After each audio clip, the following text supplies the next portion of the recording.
ڕێژەی مردن لە ناو گەنجانی کوردی بەریتانیا لە زیادبووندایە. یەکێک لە زانکۆکانی بەریتانیاش دەڵێت پەیوەندیەکی زۆر هەیە لە نێوان خەم و خەفەت و مردنی پێشوەختەی گەنجان. هەندێک لە کوردانی بەریتانیا پیان وایە هۆکاری زۆربوونی ژماری مردن لە نێو گەنجانی کوردی بەریتانیا دەگەڕێتەوە بۆ ئەوەی کە ڕۆژ بە ڕۆژ ژمارەی کورد لە بەریتانیا زیاد دەکات، بۆیە ئاسایی ئەگەر ڕێژەی مردن لە ناو کوردی بەریتانیاش زیاتر بێت.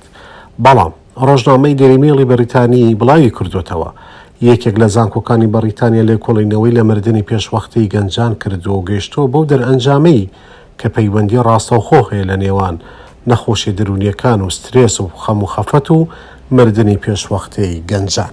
لە پاش مردنی گەنجەکان چۆنێتی نارنەوەی تەرمی مردوەکان بۆ کوردستانی یان کەفن و دفنکردنیان دەبێتە خەمی کە سوکاری مردوەکە.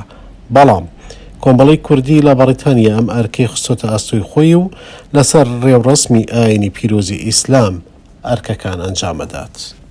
ئێمە کۆمەلەی کوردی لە شاری بێرمینگام سوپاس بەخوا لەگەڵ برایانی موسڵمان هەر برایەک کە کۆچی دوایەکەمە لێرەی شوێنی کوفن و دفنەکەینەوە و لەگەڵ برایانی ترای نیرینەوە بۆ کوردستان. شۆردنی مردوو فەرزی کیفایەیە، واتە ئەگەر لە شارێکە کەسێک مرد شارەکە بڵێ خەڵکی موسڵمانی ئەو شارە واجبە بیشۆرن. ئەگەر کەسێک شۆردی یاشان کەسێک شۆردیان ئیترەوە فەرزە لەسەر خەڵکی مسلمانان ئەو شارەیە کەوێ. بەڵام ئەگەر کەس نەبوو بیشوا خەڵک هەمووی گوناحبارن لەسەری قەرزدارە بن، چونکە شۆردن و شاردنەوەی مردوو واجبە لەسەر مسلمانان.